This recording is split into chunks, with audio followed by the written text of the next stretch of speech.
In this video, you are going to learn 4 simple but powerful steps that are going to help you raise your prices and keep your clients longer. Please stay to the end of the video for a list of resources that are going to help you become more efficient and more profitable. If you're a freelancer or social media manager looking to start and grow your business, please subscribe to our channel and ring the bell to get notified each week when we post new videos. These videos are specific to you and your industry. Hi, my name is Kirsten Graham with Six Figure Business Coaching. I work with my clients to help them make very easy changes to their business that can often result in 50% gross revenue growth. And we're going to share some of those same ideas with you today. Before I get started, I want to focus on the definition of freelance and freelancer. Freelance, working for different companies at different times rather than being permanently employed by one company. Wikipedia, freelance, freelancer, and freelance worker are terms commonly used for a person who is self-employed and not necessarily committed to a particular employer long term. The way I see you as a freelancer, I see you as a business owner. If you start seeing yourself as a business owner, others will as well. That's going to allow you to raise your prices. It's going to get your clients to respect you more, and it's going to put you on an even playing ground with your clients. And I'm going to tell you how and why. So step 1 is you really need to brand your business. People think freelancer. They often think side hustle. They think of someone who's just trying to make a little income on the side. And because they see you that way, they often think that you should be very cheap, that you shouldn't charge much for your services because you're not really a business owner. You're just trying to make a little money here and there. By building a brand for your business, you start to show others that you are a business owner. You are their equal. So building a brand entails, first of all, naming your business, buying the domain name so that you can have a professional email address. So in other words, abcfreelancer.com. So Sally at abcfreelancer.com, a professional email opposed to a Gmail account. You can also set up a website to showcase your portfolio, to put testimonials from your customers. Again, letting people see what services you offer, an About Us page, so that they see you as a business owner and they're equal, and they don't think of you as a little side hustle and someone that they can always try to talk down on their prices. The next thing you can do to brand your business is social platforms. Make sure you're on all social platforms that you think your clients are on. And you want to post regularly to show that you are a business, that you're taking your business seriously, and to showcase that you know what you're doing. If you're business to business, you may want to consider LinkedIn. In the past, LinkedIn was considered a job board, but now it's really a social platform. And what's really cool about it is a lot of people are not posting on LinkedIn. This gives you a fantastic opportunity because there's not a lot of competition. By consistently posting on LinkedIn, you have great chances of picking up new clients. In the comments below, I'd love to know, have you branded your business? Do you have a name, a website, a professional email account? Tell me about what you're doing to build your business. So step 2 is building an email list. It's very important. Email marketing has one of the highest ROIs in the industry. And I'm always surprised when freelancers don't choose to build an email list. Every business owner that you come in contact with could eventually become a client. Just because they don't need your service when you meet them doesn't mean they won't need you in the future. But if you're not email marketing to them, they'll forget you and find someone else. It's also really important that you have an opt-in on your website. This allows people to get something fabulous and free from you while you get their email address. Now you can email them consistently, showcasing your business, talking about things that you could do to help them grow their business. It's a great way to stay in touch with people who land on your website. Don't forget, you can also have call to actions in your social media post. And these call to actions, again, can go to an opt-in, something free that you're giving them so that you can capture their email address and start building that relationship. Start nurturing that relationship.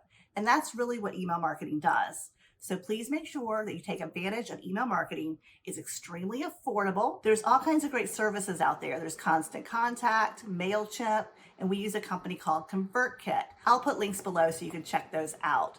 But please make sure you're email marketing to your clients. Again, you want to showcase that you're a business owner, that you're professional, that you're in the same league they are. And when they start seeing that you're emailing them consistently, they're going to think, wow, this is a person that's on top of their game. This is a person that I can trust, they show up consistently in my inbox. And this is a person that I feel like I will hire because through email marketing, you've built a relationship. Now, the third step I think is often the hardest step because it can be a little challenging if you do not know what to do. And that's using contracts. It's really important to always use contracts when working with clients. New clients, clients that you've been working with for years, because again, it showcases that you're a professional business owner, you're taking what you do very seriously, it lays out the terms and the conditions for the work that you're going to do for them. And by having that in writing, it's really easy when a client calls you and says, hey, do you mind doing XYZ for me? You can very easily say, yeah, no problem. I'll put a proposal together and send that over to you. And if you want me to do that, I'll update our contract and send that to you as well. Our clients don't think twice about asking us to do additional work for them. But by offering a proposal and talking about putting it in the contract, it makes it very clear to them that you're not doing this for free. We've had clients try to sneak in additional work for us, and trust me, it's a difficult conversation to have. If you consistently use a proposal and a contract, there's never confusion and there's never hard feelings between you and your clients. And this is the number one way you can keep your clients happy long term. Communication is key. In our contracts, we offer credit card processing. If you don't offer credit card processing now, I highly recommend that you do.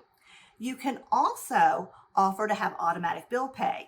In Jeannie's company, my business owner, she owns a company called Mark Beach Marketing, which has been around since 2007. And she has clients that have been with her for 7, 8, 9 years. And these clients are on contracts, and each month they're on automatic bill pay. We do this through PayPal. Very quick, very easy. And usually what I recommend is when your billing starts to take you more than an hour a month to do, it's a good time to move to PayPal auto billing because they charge $40. So if it's taking you an hour, you can earn more than $40 an hour. It makes sense to use something like PayPal to go ahead and process your monthly payments.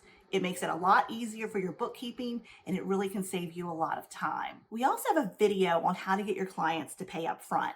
And if you're doing project work, we highly recommend that you get 100% or a minimum of 75% of your money up front. And I'll link that video here or here. I never know which side it's going to show up on, but we will link that video for you. Okay, so our fourth and final step today is leverage. Using leverage is the easiest way to take your business to 6 figures. And I want to talk about leveraging technology and leveraging people. First of all, how do you leverage technology? Well, I already gave you one example, and that was PayPal AutoPay. So having your clients' monthly billing done consistently without needing to call them or send them an invoice can make your life so much easier, and it can save you a lot of time. That is one form of leverage. Another form of leverage is using something like a project management software. We use Asana, and I'll put a link for that below as well. Asana allows us to consistently get our work done in a timely fashion. Remember, you can only do so much work. You're one person. We all have 24 hours in a day. So the more efficient you become, the more client work you can do. And that's how you can really scale your business. Another example is a scheduling software. So for example, you can schedule your social media post. We sit down once a month, create all of our posts, and then we schedule them to go out. This really helps because when you're batching your work, meaning you're not stopping and starting on 10 different things each day, you can get so much more done. By using a scheduling software for your social media post, you don't have to stop and think, oh my gosh, did I send post out today? What am I going to send out tomorrow? It makes you way more efficient, and that saves you time, allowing you to do more client work. Another example of a scheduling software is I use a scheduling software to book all of my client calls. So whether it's a discovery call with someone like you who's new and wants to learn more about what we do, or whether I'm scheduling my monthly coaching clients, I use a software called Schedule Once. And that's really helpful too. Think about how often you go back and forth via email trying to book an appointment. Can you do Tuesday or Thursday? Oh, I can't do that. Can you do Wednesday? No, I can't do that. It just saves so much time by sending them a link and saying, hey, here's my scheduler, book an appointment that's convenient for you. So again, that's how you're leveraging technology to help you grow your business so that you can do as much client work as possible so you're earning the big bucks. Once you start getting more client work than you can do, that's the time to leverage people. This is when you start outsourcing things or you hire help. And I'm going to give you a couple examples of how we leverage people in our business. First of all, I've got a fabulous video editor. His name is Dia. We say hi, Dia, who's going to edit this video for me. This is a win-win because his business is video editing. So we pay him every month to edit all of our videos. And it's a win for us because it saves us time to do more client work and to produce more videos. So that's a great way to outsource, finding someone who has a skill that you do not have, or a skill that you don't want to develop, or a task that you simply do not have to do, and pay them to do that for you.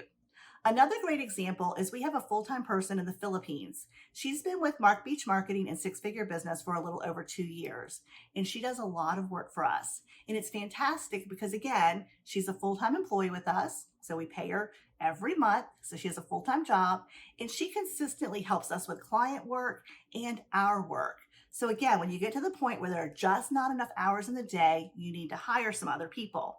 We have a part-time person, her name is Lindsay, and she helps us with our email marketing as well as our clients' email marketing. We do a lot of email marketing for our clients, and Lindsay kind of spearheads all of that for us.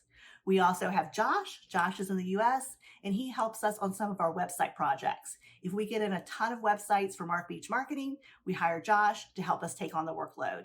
So again, it's win-win. These people need work and we need help. So when you get busier, you can leverage people as well.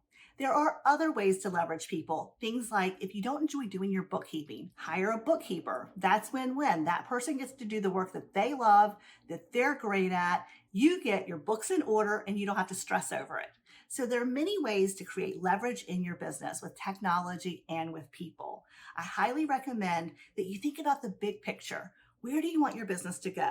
Now, if you're just starting your business and thinking about hiring people seems completely overwhelming, or hiring people is something you just never want to do, that's fine. We have tons of clients who have built six-figure businesses all by themselves. It's really just a matter of what you see for your future and what you want out of your business. And sometimes those things change. Sometimes you start off thinking it'll just be me, and before you know it, you've built a fabulous team. But there's no wrong way for you to grow your business. In this video, we've talked about a ton of resources, and they will be in the description below. We actually have a list of all the tools and resources that we use. You can get that. We also have a guide to email marketing. I'll link that below.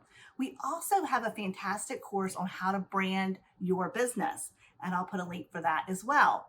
I will also put a link to my scheduler below because if you'd like help growing your business, I'd love to jump on a call with you and find out if it's a good fit for us to work together. So if you like this video, please give us a thumbs up. If you didn't like it, give us a thumbs down. All feedback helps us, so please give us your opinion. Also, make sure to subscribe to our channel, ring the bell to get notified each week when we post new videos. And until I see you again, dream big.